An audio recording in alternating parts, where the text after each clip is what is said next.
इस वक्त हम खड़े हैं उस जगह जहां मखाने की खेती की शुरुआत हुई है और वो है धर्म नगरी अयोध्या। आज हमारे साथ हैं मंत्री सूर्य प्रताप शाही जी। हम उनसे बात करेंगे कि ये जो खेती है ये कब से शुरुआत हुई है और इसका क्या आगे दिनचर्या है अयोध्या के लिए।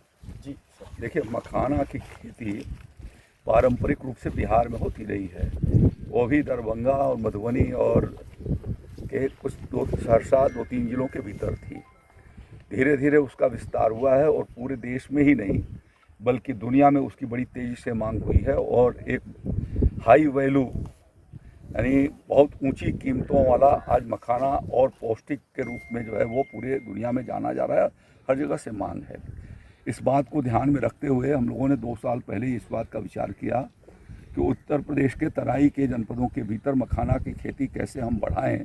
एक उसका प्रयोग हम तराई में करते हैं तो यहाँ के किसानों के लिए बहुत फ़ायदामंद होगा, जहाँ 2-3 फीट पानी का वाटर लॉगिंग एरिया रहता है और उसके भीतर मखाना की खेती की जा सकती है।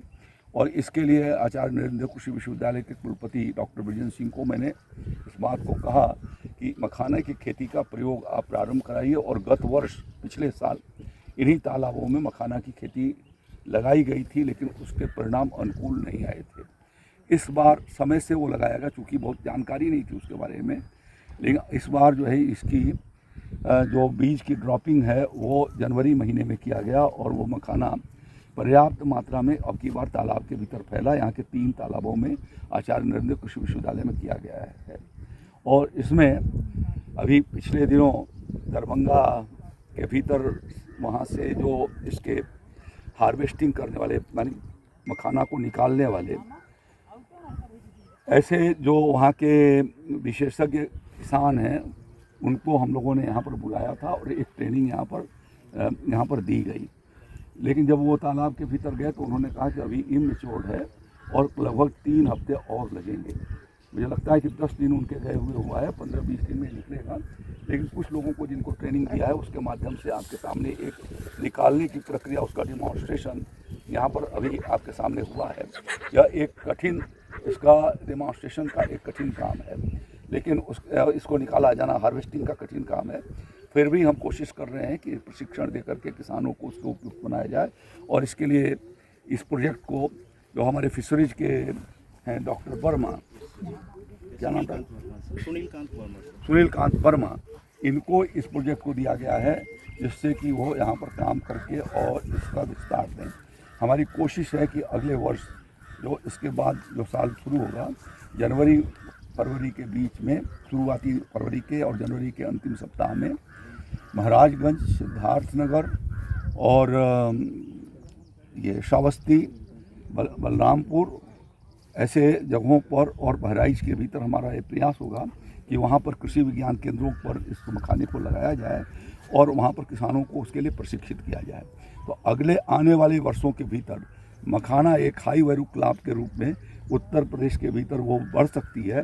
उसकी संभावनाओं को घेरने का काम आचार्य नरेंद्र कृषि विश्वविद्यालय ने किया है और यहाँ के कुलपति डॉक्टर बृजेंद्र सिंह के मार्गदर्शन में। तो आज मैंने चाहा है कि ये बात आप सब लोगों के माध्यम से जाए।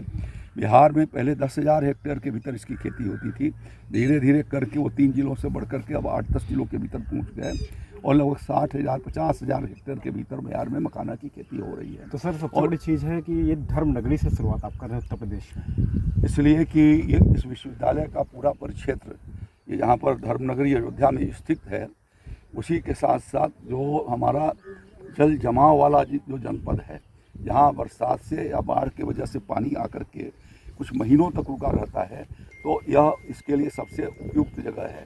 और यहाँ का मौसम और यहाँ की जलवायु बिहार के उन क्षेत्रों की जलवायु से मिलती जुलती है और इसलिए अपार संभावनाएं है कि यहाँ पर मखाना की खेती की जाए। आचार्य नरेंद्र कृषि विश्वविद्यालय पिछले वर्षों में विभिन्न प्रकार के नए नए प्रयोग कर रहा है और उन प्रयोगों के माध्यम से इस साल मखाना का खेती का प्रयोग किया गया जो अब की बार सफल हुआ है। और जब मैं पिछले बार आया था यहाँ पर तो उसमें से जो दाना निकाल करके वो जो चालने वाली जो बनी है उसके भीतर उन्होंने डाला था। आज भी वो कोशिश कर रहे हैं। इसी तरीके से यहाँ पर लगभग 1000 पौधे ड्रैगन फ्रूट के लगाए गए हैं, जिसके माध्यम से एक और अल्टरनेटिव क्रॉप वैकल्पिक फसल जो है यहाँ के उत्तर प्रदेश के भीतर जो आमदनी को बढ़ा सकती है, उस दृष्टि से प्रयास किया जा रहा है। इसी विश्वविद्यालय के भीतर हम लोग केले के लिए टिश्यू कल्चर का भी लैब लगा रहे हैं, जिसके माध्यम से जो टिश्यू कल्चर हैदराबाद से आता रहा है और उसको यहाँ डेवलप किया जाता रहा है, उसको हम अपने यहाँ टिश्यू कल्चर से तैयार कर सकेंगे केला की पौध को और किसानों के बीच में विस्तार देंगे। तो इस तरीके के नए नए प्रयोग इस विश्वविद्यालय का लगभग ये 50वां वर्ष है और ये अपना स्वर्ण जयंती समारोह ये मना रहा है। तो इसलिए इनको पिछले साल ही मैंने कहा था कि कुछ और भी हाई वैल्यू क्रॉप को लगाया जाए। पिछले साल विश्वविद्यालय ने रामदाना के लिए और चिया सीड के लिए और साथ साथ में किनोवा के लिए इन 3-4 चीज़ों पर एक्सपेरिमेंट किया था और वो काफ़ी सफल रहा है और इस साल भी रबी के मौसम में उसको लगा करके उसको विस्तार देंगे। तो यह एक प्रयास उत्तर प्रदेश के भीतर हाई वैल्यू क्रॉप अगले 2047 में विकसित भारत का स्वरूप कैसे होगा और उसकी उस हिसाब से जो आत्मनिर्भर और आर्थिक रूप से मजबूत भारत होगा, उसमें उत्तर प्रदेश ने 6 बिलियन US डॉलर का उसके भीतर जो है वो अपना टारगेट रखा है। उसमें कृषि क्षेत्र ने 1 ट्रिलियन US डॉलर इकॉनमी का लक्ष्य रखा है। तो उसके लिए वो खेती का डाइवर्सिफिकेशन और साथ साथ में इस प्रकार के हाई वैल्यू क्रॉप को के भीतर किसानों को प्रचलित किया जाना, उस दृष्टि से यह एक प्रयास इस विश्वविद्यालय के भीतर किया जा रहा है।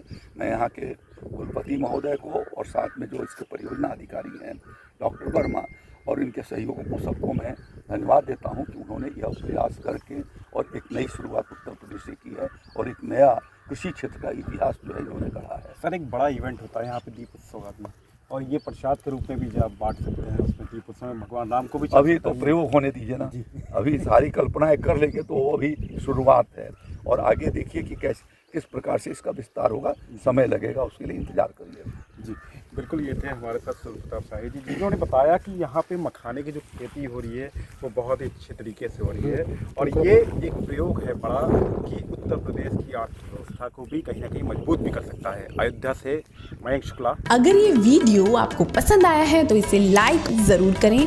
अगर चैनल अभी तक सब्सक्राइब नहीं किया है तो कर लें और नोटिफिकेशन पाने के लिए बेल आइकन भी दबा दें।